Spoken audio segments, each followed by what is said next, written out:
desenvolvimento da segunda metade do século XX foi para superar o modelo primário exportador.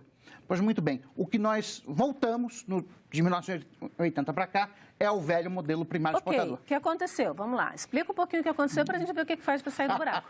Bom, primeiro aconteceu a crise dos anos 80, tá? Que foi no início da década de 80, nós tivemos a crise do endividamento externo, né? Não foi só com o Brasil, aconteceu com os países da América Latina todos, Argentina, México. Uma parte dessa crise aí é a crise do petróleo? Foi como decorrência do segundo choque do petróleo e do endividamento externo da economia brasileira no segundo Plano Nacional de Desenvolvimento durante o governo Ernesto Geisel. Tá? Quer dizer, se houve um segundo choque do petróleo, porque houve um primeiro, em 1973 ocorreu o primeiro choque do petróleo, né? E a estratégia que o Brasil tinha naquele momento eram duas. Quer dizer, ou você podia fazer uma estratégia de reduzir o ritmo de crescimento e se acomodar a um cenário internacional mais desfavorável, ou, e aí foi a estratégia adotada pelo governo Geisel, foi a de tentar superar a crise aprofundando o modelo de substituição de importações. Então, a ideia era, bom, se o preço do petróleo está muito alto no mercado internacional, então vamos investir nas plataformas de prospecção de petróleo em alto mar, que isso foi nos anos 70, certo? Para a gente reduzir a nossa dependência de petróleo. Bom, o resultado foi que, de fato, o Brasil desenvolveu toda uma tecnologia de extração de petróleo em águas profundas, que nós somos líderes mundiais na tecnologia nesse segmento, é importante se ressaltar, porém, o capital necessário para você financiar esses investimentos veio do exterior na forma de empréstimos a taxas a juros flutuantes. No início da década de 70, eles não eram altos. O problema é que, com o segundo choque do petróleo, em 1979, o Banco Central dos Estados Unidos, ele muda a política monetária, aumenta muito a taxa de juros e os bancos americanos, seguindo a política do Federal Reserve, aumentam também as suas taxas de juros e, como o Brasil havia contraído empréstimos a juros flutuantes, então o serviço da dívida externa aumenta muito. Então, o grande endividamento, só para a gente fechar esse raciocínio, brasileiro foi, então, ali no governo militar? No governo Geisel, exatamente. Tá? O grande endividamento externo. Sim. Tá? Hoje, só para também deixar claro para os espectadores, o Brasil não tem um problema de endividamento externo, tem um problema de endividamento interno. Então, mas, na época, era o problema de endividamento externo. Então, a década de 80 começa com a crise da dívida externa, né? O ministro Delfim Neto faz uma maxi desvalorização do câmbio em 1982, de quando 30%. Cria o Cruzeiro? Não, isso é posterior. Isso é posterior. Isso já é com a Nova República, não foi com o general Figueiredo. Nós temos uma maxi desvalorização de 30%, que não tem efeito sobre a taxa de câmbio, porque a inflação se acelera, né? E ele faz uma segunda maxi desvalorização em 1983. Essa funciona e a gente consegue, então, fazer o ajuste externo da economia brasileira. Só que isso deixou um legado. O legado foi a inflação alta, né? De mais de 200% ao ano, que faz com que, no início da Nova República, no governo civil, o presidente José Sarney, adotasse o Plano Cruzado, que foi um fracasso e aí aprofundou o buraco. E o que aconteceu com a indústria aí? Então, vamos pegar isso e entender exatamente esse setor. A dificuldade para a indústria foi importação de mão de... Ainda não. Na década de 80, a dificuldade para a indústria foi que a economia cresceu muito pouco. Quer dizer, nos anos 50, 60 e 70, a média de crescimento da economia era de 7% ao ano. Na década de 80, ou seja, o período 81-90, a média de crescimento foi de 1,6% ao ano. Então, tanto que essa década de 80 é denominada pelos economistas de a década perdida. Então, você tem, na década de 80, uma redução muito forte do ritmo de crescimento da economia, que vai se traduzir também numa redução do ritmo de crescimento da produção industrial. Bom, isso é o que explica os anos 80. Nos anos 90, a coisa muda de figura.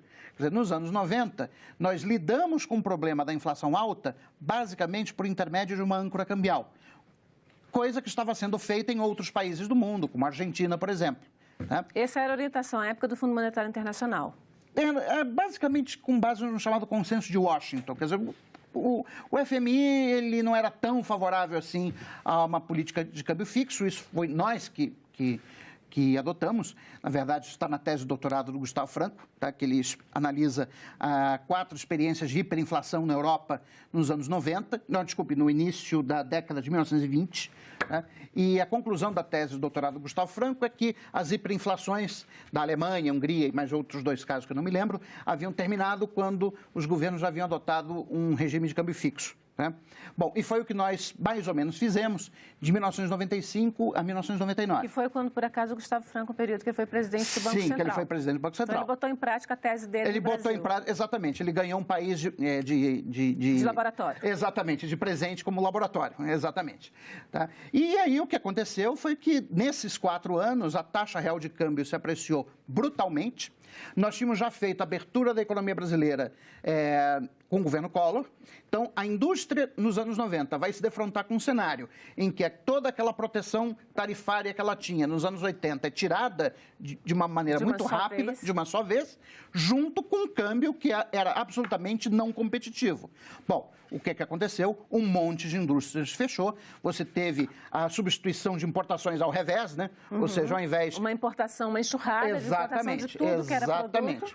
E então isso faz com que a participação da indústria de transformação no PIB comece a cair muito fortemente nos anos 90. Aí a gente tem uma coisa que é importante falar da indústria, que ela é uma empregadora intensiva de mão de obra, né?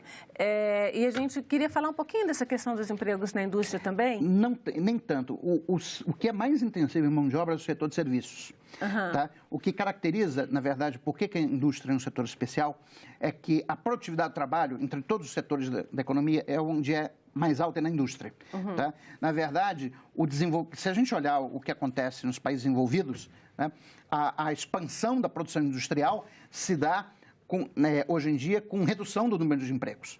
Tá? Mas a gente tem um gráfico aqui, que esse gráfico ele é a partir de dados do Ministério do Trabalho, dados oficiais, né, do Ministério do Trabalho, que é o empregos na indústria nesse período, que acompanha aí, mais ou menos toda essa queda da produção da indústria. Eu só quero chamar a atenção que essa série está com um problema metodológico, que é o seguinte. No final dos anos 80 e início dos anos 90, houve todo um movimento de terceirização de atividades que não eram atividades fim. Então, você imagina uma fábrica nos anos 80. A fábrica tinha...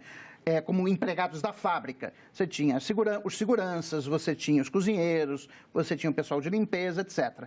Com a terceirização, esse pessoal passou a ser registrado como empregado de empresas de serviço e não mais como funcionários de empresas industriais. Então, essa queda grande que você tem aí de 85 a 94, em parte é explicada pela terceirização. Mais 98, né? Essa década realmente é por terceirização. Tá? O que chama... Mas voltou, quer dizer, a terceirização continua, foi inclusive intensificada, hoje mais ainda, mas a gente teve aí uma volta, aí, um aumento sutil, mas teve A terceirização na indústria, ela termina em meados dos anos 90.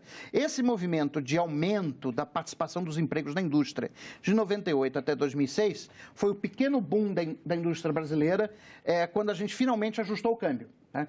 Quando o Gustavo Franco sai da presidência do Banco Central em janeiro de 1999 e é substituído pelo Armínio Fraga, muda o regime cambial brasileiro de bandas cambiais para o regime de câmbio flutuante, o câmbio tem uma forte desvalorização, você passa por um patamar competitivo, e aí do ano 2002 até 2004, você tem um boom de exportações de manufaturados, que vai ajudar realmente a produção industrial a crescer muito rapidamente. Então, na primeira metade da década passada, foi um período bom para a indústria.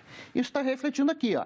Você tem um aumento, foi pequeno, tá? Mas dos empregos gerados na indústria, de 18,2% da força de trabalho em 98 para 18,8% em 2006. E a gente pegando, né, mas esse crescimento aí a gente não fez com que a indústria retomasse o que era antes. Não. Existem perspectivas, a gente sabe que a gente está hoje, né, 2018, a gente está no momento em que o mundo inteiro passa por um processo, não digo de desindustrialização, mas de mudança, né, da sua estrutura industrial, da sua estrutura produtiva. Mas a gente teve uma queda maior. Quer dizer, existe expectativa de o Brasil voltar a ter um crescimento industrial e como seria esse crescimento?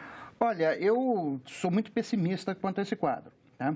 Quer dizer, não é verdade, eu quero esclarecer esse ponto, não é verdade que o mundo esteja se desindustrializando. O que está acontecendo é que as atividades industriais já estão se concentrando